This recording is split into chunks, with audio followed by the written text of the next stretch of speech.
Les Ivoiriens, votre foufou sauce graine, votre foutou sauce graine, ce que les femmes ivoiriennes s'asseyent pour piler, pour manger le foutou sauce graine là, c'est devenu un plat très célèbre au Canada. Je vous explique.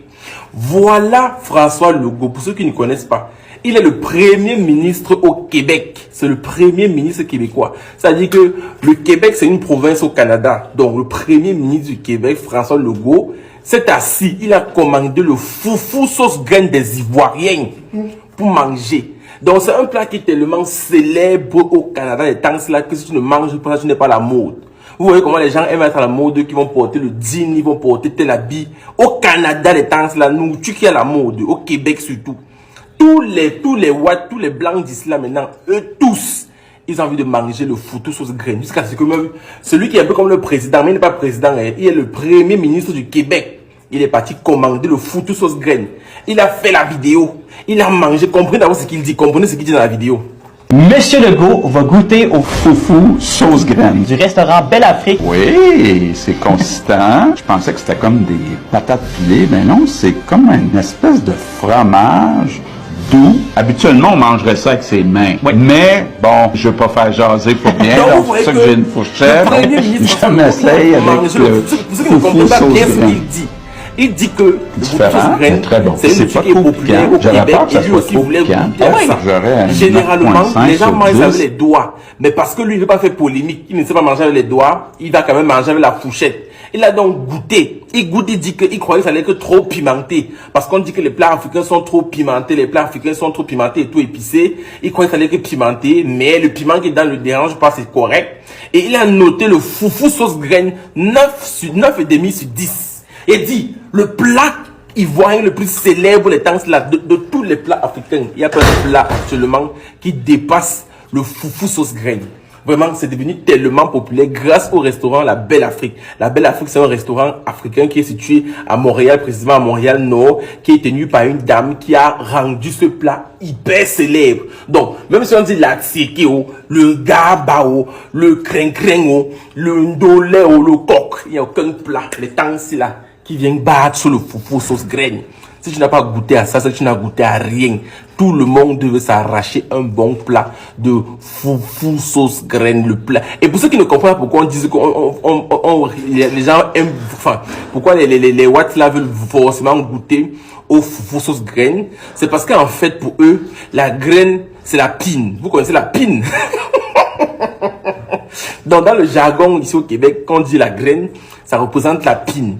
Donc du coup, ils ne comprennent pas comment est-ce qu'on peut dire que... C'est un peu comme on dit que foufou sauce bangala. Donc ça va être un peu bizarre. Du coup, tout le monde veut savoir c'est quoi la sauce pine, la sauce graine, tu vois un peu. Du coup, ça a rendu le plat célèbre et tout le monde capote. Il y a plein de mamans qui font ça à la maison pour leurs enfants. Et vous savez qu'ici à l'étranger, beaucoup d'enfants sont sur TikTok. Ils ont harcelé les parents. Donc il y a les recettes, il y a à la télé carrément, la télé québécoise, il y a une petite publicité qui passe pour le foufou sauce graine. Rendez-vous compte. Rendez-vous compte, maintenant il y a les collèges, les établissements où la dame en question, elle va et cuisine le foufou sauce graine pour tout l'établissement. Donc, c'est un plat qui est devenu tellement célèbre au Québec. Donc, les Ivoiriens, on applaudit pour vous. Votre plat est vraiment devenu une fierté nationale au Canada, le foufou sauce graine. La famille, ça fait tellement plaisir de voir que même du côté de l'Occident, ces gens-là adorent nos plats. Comme j'ai l'habitude de dire, c'est l'Afrique qui gagne. Voici par exemple un frère camerounais qui reste du côté du Canada. Et voilà que depuis qu'il est arrivé là-bas, il s'est rendu compte que le plat qu'on appelle le foutou, qui est un plat ivoirien, est fortement demandé là-bas sur le territoire canadien. La famille, ça c'est une façon de mettre le continent africain ou encore de mettre la Côte d'Ivoire en avant. Je vous assure, c'est une grande fierté. Nous devons continuer comme ça à faire la promotion de nos différents menus. Vous savez, ici en Afrique par exemple, et en particulier au Cameroun, quand tu pars dans les grands endroits ou encore dans les grands restaurants, vous allez voir que la plupart des nourritures qu'on vend sont des plats qui viennent de l'Occident. Et je vous assure, ça coûte extrêmement cher. Pourquoi? Parce que quand ils viennent ici avec leurs différents plats, c'est à eux-mêmes d'imposer les prix. Imaginez un peu. Donc du coup, si nous aussi, du côté de l'Occident, on vient avec nos plats, on les impose cela, ils apprécient. Ça nous donne également cette possibilité-là d'imposer également nos prix. Vous savez que quand vous vendez quelque chose de cher, ça signifie que vous donnez de la valeur à cette chose-là. Alors, comme j'ai dit, continuons à valoriser nos plats. C'est vrai que tout le temps, il y a le clash entre le Cameroun et la Côte d'Ivoire. On veut toujours faire la concurrence, on veut toujours montrer que tel dépasse tel ou tel dépasse tel. Mais laissez-moi vous dire que celui qui présente cette vidéo, c'est un Camerounais. Il aurait pu présenter un autre plat d'un autre pays ou même de son propre pays, mais il a préféré présenter un plat ivoirien. Les amis, ça c'est la preuve que entre nos deux nations, il y a attachement.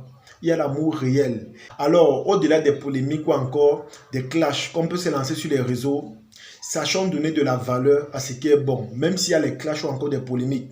Sachons mettre ce qui est bon en avant. Parce que, comme je vous ai dit, on peut tout faire ça là, mais c'est l'Afrique qui gagne. Voilà ça qu'aujourd'hui, ce plat ivoirien est tellement valorisé, c'est tellement recommandé, c'est tellement consommé du côté du Canada. Ce qui est sûr, ils sont tellement nombreux à se lancer dans les recherches dans le but de savoir, mais quel est d'autres plats qu'on peut découvrir en Côte d'Ivoire? Si le foutou sauce graine est un plat exceptionnel, si le foutou sauce graine est un plat qu'on aime énormément, ce qui est sûr, il y a beaucoup d'autres plats, il y a une grande diversité culinaire dans ce pays-là. Et c'est comme ça que cette curiosité culinaire va attirer les aventuriers ou encore les touristes. Et vous savez, c'est la Côte d'Ivoire qui va gagner. Pourquoi? Parce que quand un touriste vient dans ton pays, ce sont les caisses de l'État qui se remplissent. Et ça donnera également une très bonne image assez positive à ce pays généreux et hospitalier qu'est la Côte d'Ivoire.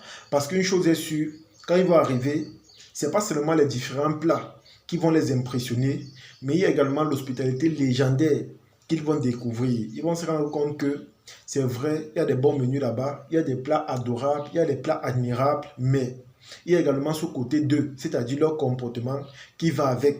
Alors, que vous soyez en France, en Turquie, en Belgique, en Allemagne, aux États-Unis, n'ayez jamais honte de valoriser un plat africain. Vous pouvez valoriser un menu de chez vous, vous pouvez valoriser un plat de chez vous, mais si les gens préfèrent beaucoup plus un plat extérieur ou encore un plat voisin, valorisez ce plat-là. Parce qu'en le faisant, c'est l'Afrique que vous mettez en avant. Parce qu'on dira généralement que c'est un plat africain. Mais sauf que quand on va vouloir spécifier, c'est là qu'on dira que c'est un plat ivoirien. Et comme je vous ai dit, le fait d'être curieux, le fait de vouloir découvrir, le fait de vouloir goûter cette diversité culinaire-là va pousser les aventuriers ou encore les touristes à arriver dans votre pays. Et peut-être que vous ne le savez pas. Lorsqu'on adopte ces plats-là du côté de l'Occident, ce qui est sûr, cela va créer également des emplois pour nos frères qui sont là-bas. Parce qu'il n'y a qu'un Africain qui peut maîtriser correctement un plat de chez lui. Donc, comme je vous ai dit, ça va créer des emplois, ça va éviter le chômage, ça va pousser même les Occidentaux à chercher vos propres frères qui sont là-bas et à les employer dans des grands restaurants ou encore dans des, je ne sais pas. Alors, vous voyez que le fait de valoriser ou encore de mettre en avant nos différents plats, même si ce ne sont pas nos plats d'origine, se perçoit également comme un atout pour les débrouillards ou encore les chômeurs. Alors, comme je vous ai dit, n'ayez jamais honte de valoriser le plat de vos frères africains. Parce que quand les Occidentaux viennent ici avec le plat, on adore, c'est vrai, mais ils nous imposent des prix. Et ce sont des prix que généralement on ne peut pas discuter parce que ce n'est pas un plat de chez nous. On ne peut pas faire ce qu'on appelle des votes pour diminuer le prix de ces plats-là. Nous sommes obligés de consommer parce qu'on aime et nous sommes également obligés d'accepter les prix-là parce que ce sont des prix qui ont été établis. Du coup, généralement, on n'a pas trop le choix. Alors, comme je vous ai dit, valorisons nos plats africains parce qu'une chose est sûre, peu importe ce qu'on peut se dire, peu importe les clashs ou encore, peu importe ce qu'on peut se faire, c'est l'Afrique qui gagne. Un bon entendeur, salut, ciao.